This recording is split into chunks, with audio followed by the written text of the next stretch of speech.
Hey, do not trust this at all if you've not played chapter 3 and 4. Hello everyone? Alright, now that chapter 3 and 4 are released, we know how to enter the bunker. Because there was a sort of panel and it had 3 symbols.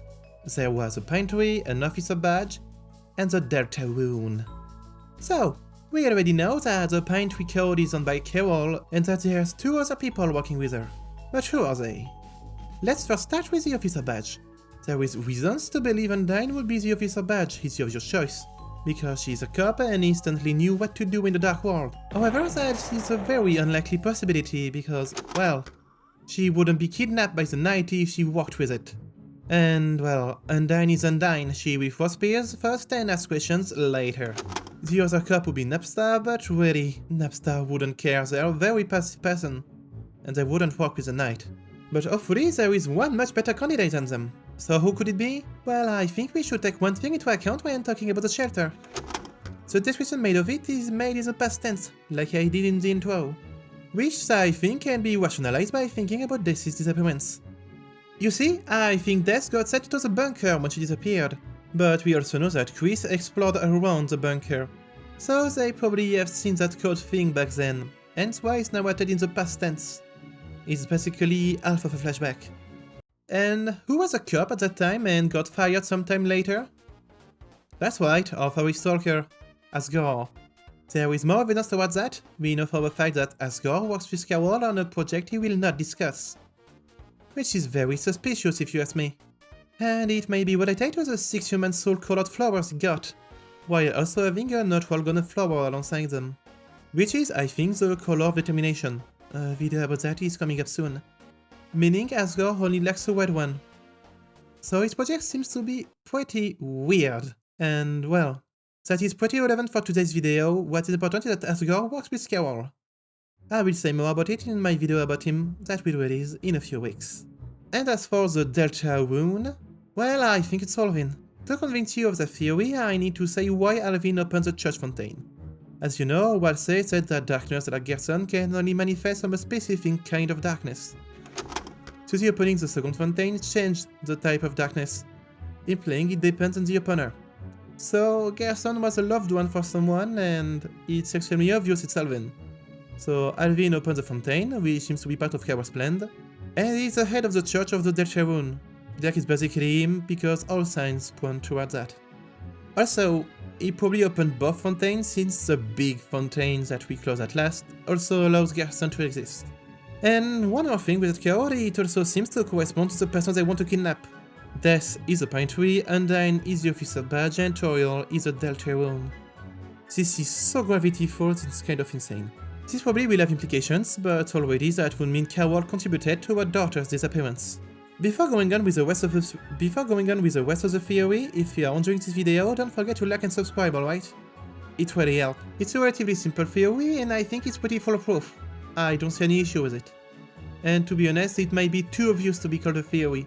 But it begs the question again of, who is the Knight, right? Because, well, Chris opened the fountain, but the Knight isn't Chris. So here, a normal person would say, yeah, it's a lightner because they go to the light world and it's Death, for all the reasons you'll have heard. Like how the Knight looks like a reindeer, it's more of a Indigo, but fine. Oh, it is left-handed? While doing all its magic with its right hand and attacking with the sword only with its right hand? But something feels odd about this. All Lightners we see in Dark Worlds look very similar to the Light World counterpart, just with a different color scheme and new clothes. But the Knight is very weird. His whole body is made of darkness, he can morph into a ball of darkness, and the darkness he's made of is the same as the Titan stuff and Dark Fountains themselves. So what if he like is more than a Lightner?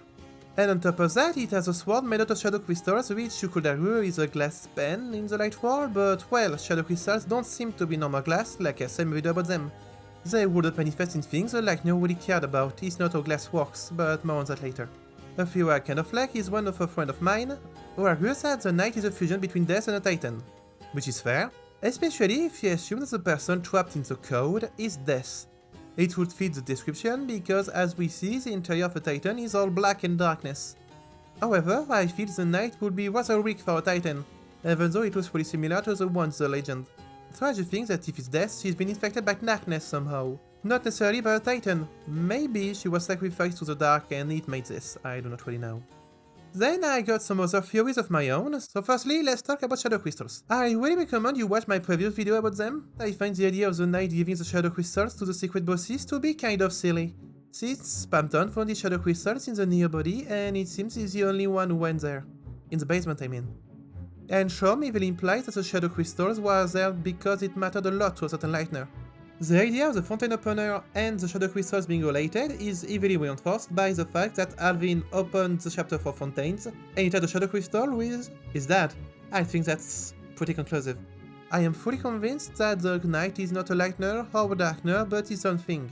So my general idea is that shadow crystals are quarks in reality, and if we follow that logic, the knight, who is made of the same darkness as Titans but can also have his sword broken into black shard and shadow crystals, would then be a bigger quark in reality. And since shadow crystals can exist in both worlds, albeit in different forms, I think it would be fitting for the knight to be its own thing, a creature caused by the opening of fountains. Back in the days, I found that the knight was a sort of amalgamation of the metaphorical shadows of the fountain openers. Which made sort of sense in chapter 3 because the knight has parts of Chris, Ponting and a slash, parts of Cowell with the antlers and parts of Gaster with the ears in its hands. As per round 317, Gaster very clearly opened a shadow fountain, if we assume that Deltarune and other Gaster are the same, and that Mystery Man does at least partly represent Gaster. The only problem with this is that I do not see Alvin's influence or Suzy's influence on the knight. Calling the knight's fluff in chapter 4 a hint that it is influenced by Suzy is like a stretch. And on a personal level, I prefer the idea that the shadow crystals are connected to the fountain opener, which would mean that Metatron opened Cyberworld, but it would really disprove the influence theory. Which is fine, because there is still a chance that the knight is a sort of human colossus, made by the people in the bunker conspiracy. Cowell, Asgore, Alvin, Chris, and perhaps Gaster. And unlike the knight being a sort of superior form of shadow crystals, just a bigger crack in reality, but we must remember it can open fountains, which implies it probably has the will of a lightner, but perhaps that kind of beings can just open fountains. I would say we don't really have enough evidence or any conclusive one. Other than the idea of the knight being purely a lightner is relatively silly due to its appearance and powers. I, however, have one last stupid theory for the knight. In a secret cutscene, Asgore talks about a black shard, which is probably not a shadow crystals, as shadow crystals are supposedly just glass. Not black glass. And the black shard is not even described as being glass. It could be pottery for all we know. And what's funny is that the black shard is the weapon that drops from the knight. So it's pretty weird for the knight to drop in the dark world an item that supposedly Asgore has in the light world. That goes my idea with this. The knight drops a black shard in the dark world, because in the light world, it is the black shard. The black knife, may say.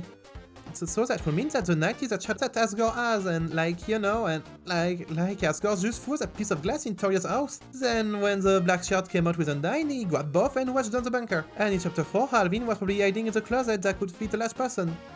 This idea is hilarious to me and also kinda works. I'm just calling it now so I can have a haha moment to with it to be correct for real. Anyway, let's get to the conclusion. Firstly, the shelter symbols seem to relate to both the kidnappers and the kidnapped. The knight most likely is a lightner, but is also way too weird to be one. The shadow crystals really seem to be linked to the fountain openers, or with just a coincidence because Alvin just cared that much. But they are also connected to the knight. However, overall, he does confirm that there is more than one fountain opener and that Chris is not the knight. Predators that don't get nighttime in chapter 3. Which is all that really matters. Goodbye, friends. And on that, don't forget to like and subscribe. But the thing with Asgore is that who could just take Undyne under their arm while she's being conscious and just grab her all around town? She can lift cars. I am sorry, but I do not think that Death could just lift and run with Undyne.